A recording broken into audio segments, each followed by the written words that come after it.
Let's get some.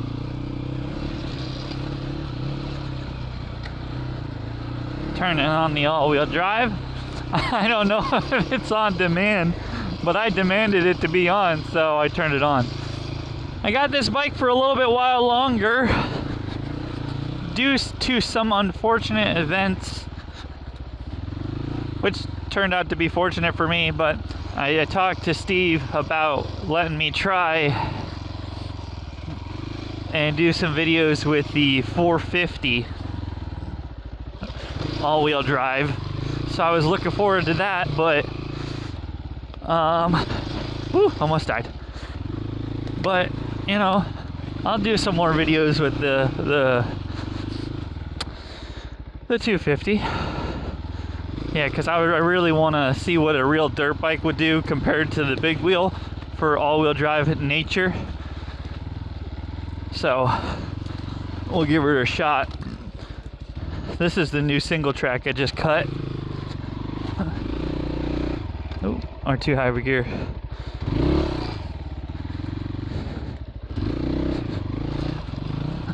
I spent most of the day cutting this. It's pretty cool.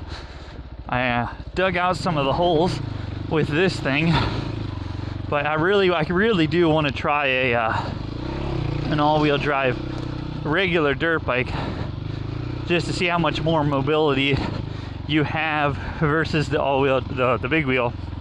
Because the big wheel, you do lose some mobility, and that's just a feature of a big wheel. Because let me show you the steering. Like, we're maxed out in the steering, so you really only have that much. I have to move the camera in a different spot because I'm not used to how this camera works. This is a new helmet. So with that being said, it does make turning in the woods a little bit harder when you ride, like you're trying to ride more aggressively, and that's basically how I ride, so it's just the nature of the beast for me. I understand the market for this bike is not for how I ride, it's a mobility bike, but it actually is, it's faster than it is just a regular putt-putt bike, so it's only a 250. And there's lots of 250 dual sports, and that's basically the equivalent of what this is. So I actually did this log pretty good last time. There we go.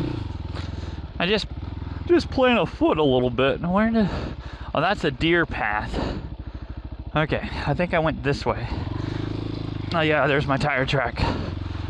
I need to spin this up, get it smashed down in, but I didn't really have time. So now I have time to actually go over a better view of what this bike is made.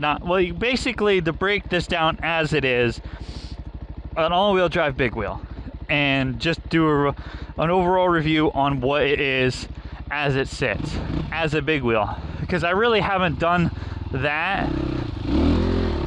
And the problem is I wanted to not do that like that.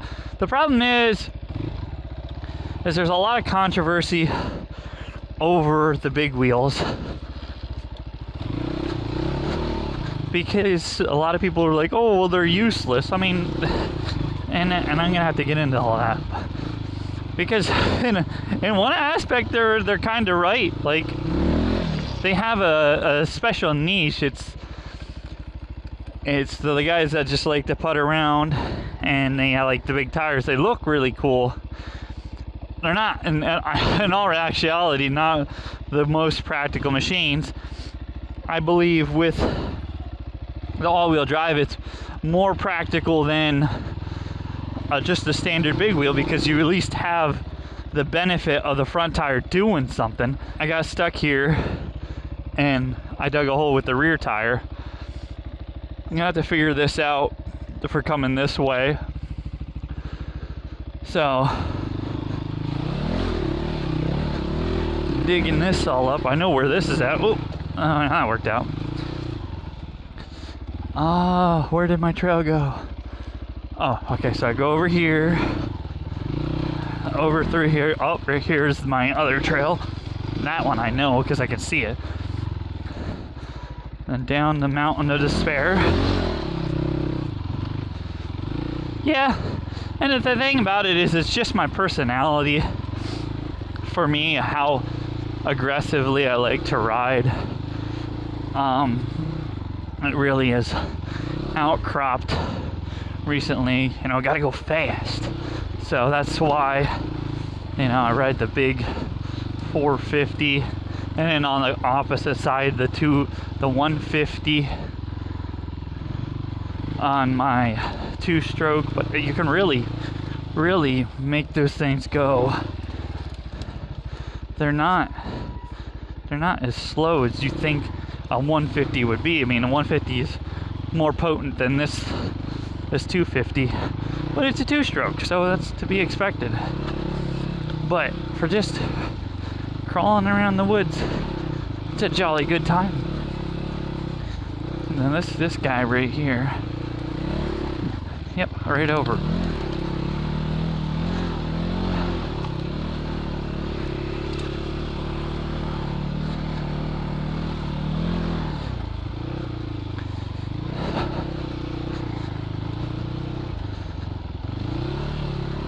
So, I will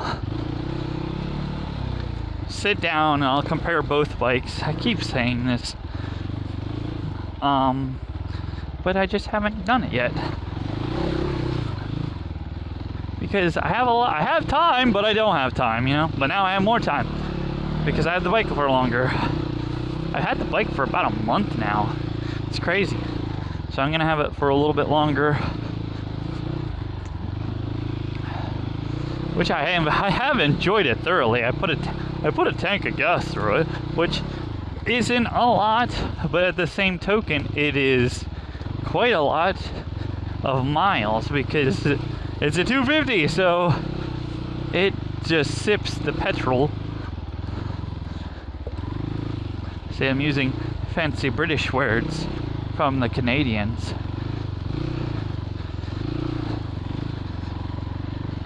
Look at that. Look at this single track. You should see my other single track.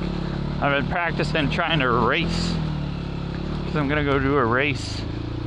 It's going to be the first time I do a race. I'm not a racist, so I don't really know a whole lot much about racing yet. But I'm going to do a race. And we'll see how that goes on the 150 in the Pee-wee class, because that's where I would fit in, because everyone knows the 150 is not a man's bike.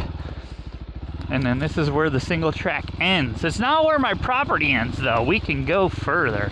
I just need to cut further. The cabin is in fact up. Whoa. So I was expecting them to be like over here when I was running my chainsaw. I'll be like, what are you doing? I'm like, well, look at there. That's my property line. So see, this is a neat thing about having your own property and an all-wheel drive dirt bike. Is you see these small trees, you just run them right over. Because that fat tire, it don't care. It don't care. Ah, my eyes. Gotta get back to the trail. This is not how I want my trail to be, actually.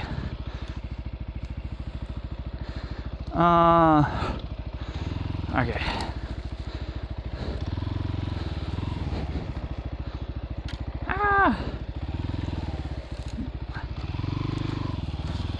If you didn't know, this has an auto clutch in it.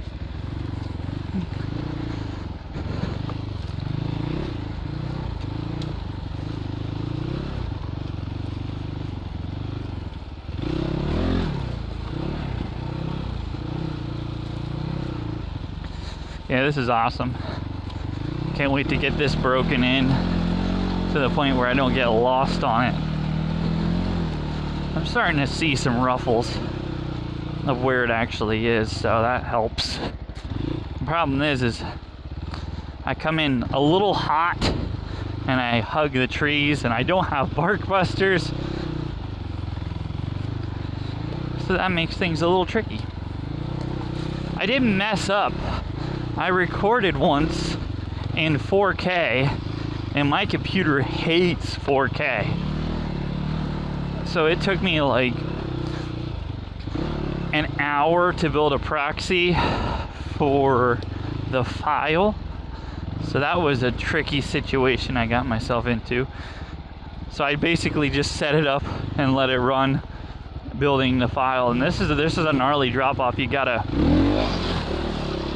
do that, and then I just sprayed. Okay, it was just mud. I thought it was water up my back. I got water on my arm. See, I got a new helmet mount, and now it's all screwed up because... So this is the Motorrad's chin mount. The problem is I can't get the thing tight. So I might have to like put some grit in there, because it's tight all the way, but the elbow that they give you, it just flops down. So every time I do, like I wrecked a couple times on my 150, and it just flings the mount forward. So not a fan of that aspect. We'll see if I can fix that. I put the adhesion promoter on it, and it peeled all of the paint off my helmet, only in the spot where the mount sticks. Like the 3M tape stuck fast to the paint, and it peeled the paint right off my helmet, only right below, like right exactly where the prong sticks.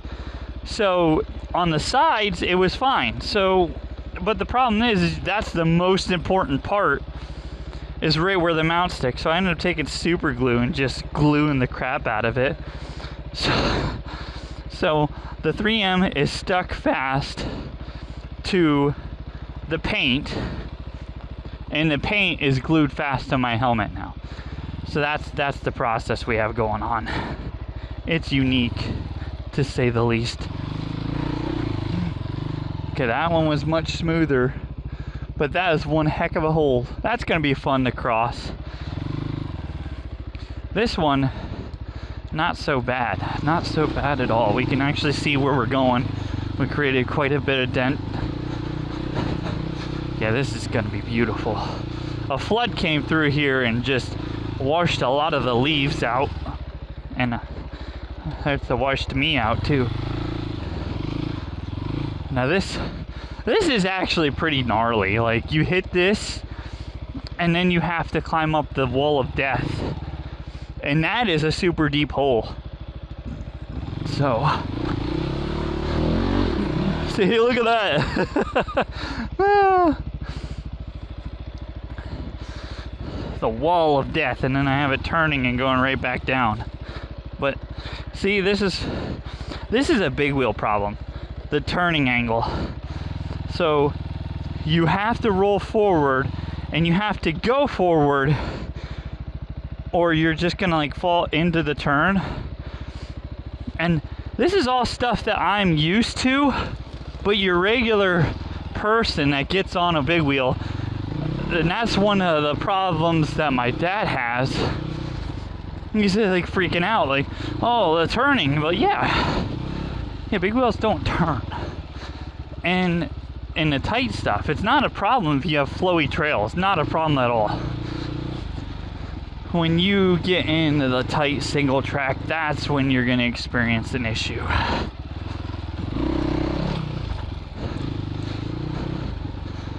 So that's just one thing to keep in mind when single tracking with a big wheel. Where did my track go? Oh, it's right over here. I need to cut down that little sapling so I know it's not, it's through there. And this one goes up through here.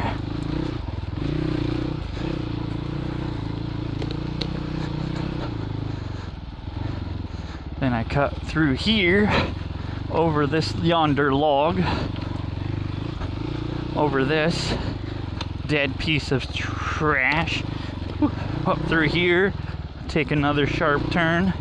The funny thing about it is like the tractor power, I literally could put my foot down and just pick the bike up while it's driving. Like I just drive the bike and hold back and it just tractors up.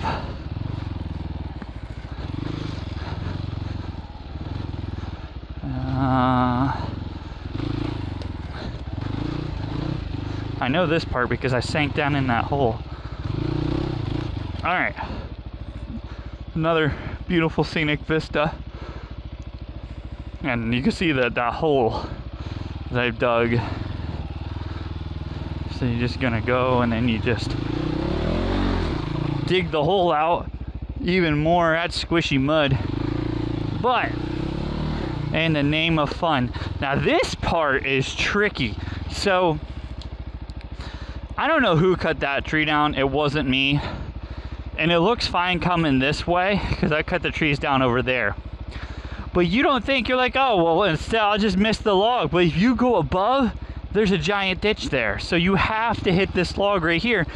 And if you don't hit it, and this bike is low to the ground, so you actually have to wheelie it, but you don't have much room because there's trees there.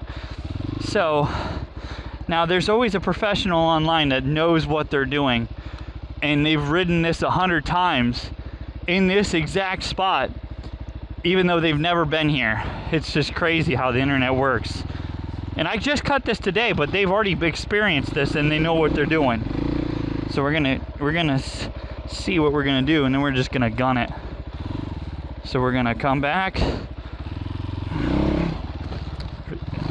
Look, right over it, just never touched the skid plate.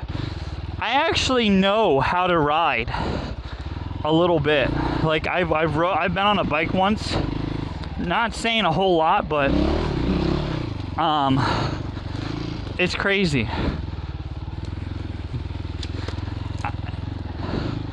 I've only made a couple thousand videos of me riding a motorcycle, and I'm only riding a bike that isn't mine because I made a couple thousand videos on motorcycles. Because it's almost like I get paid to make motorcycle videos. It's crazy. It's crazy. But nope, this is my first time on a bike. Every time I get on a bike, it's my first time on a bike. And I have no clue what I'm doing. But then again, nobody's gonna understand that's all sarcasm either, because that's just how the internet works.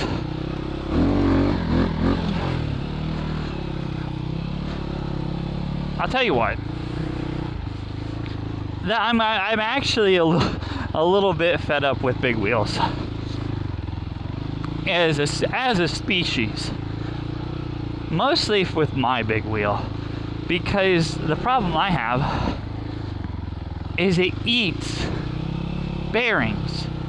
And I came up here to cut single tracks, and I'm like, oh, you know what? I'm gonna try live streaming as I work on my bike.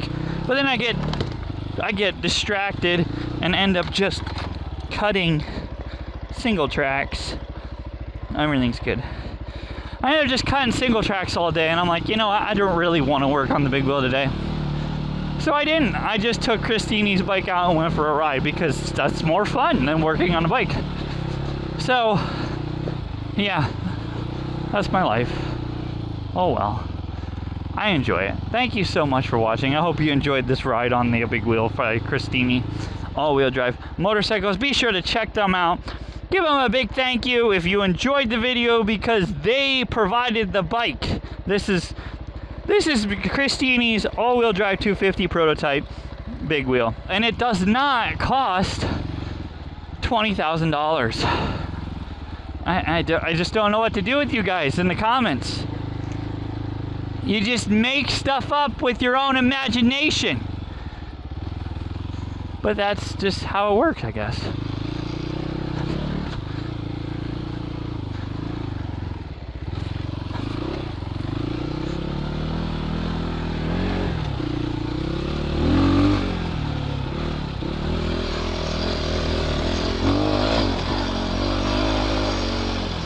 I'm gonna get so muddy if I do this.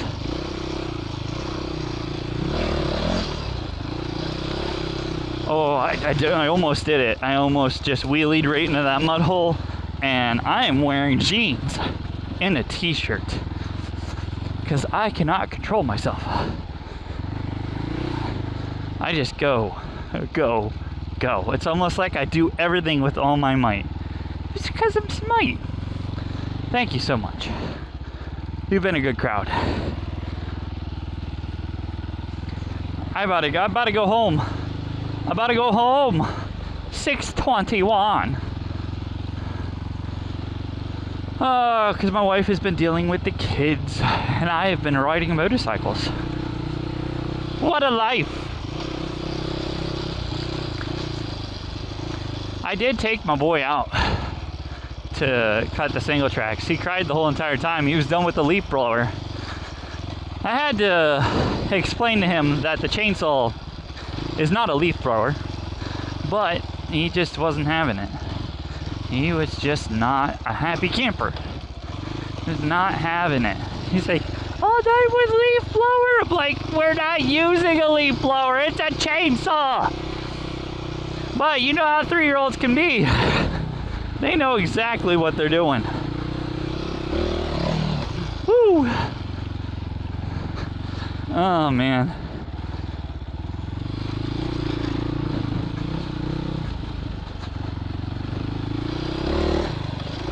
These pegs are slippery. Oh! Like, these pegs are slippery. There's a piece of wood in the peg. That explains why it was slippery. Oh. It's because I was standing on the wood, and the wood was slippery. See, now I'm paranoid about this stupid camera mount that I have to try to fix. Because your camera flopping down all the time, every time you hit a bump, is not pleasant. Not exactly what I'd call optimal. It is suboptimal. Ooh, the fishy.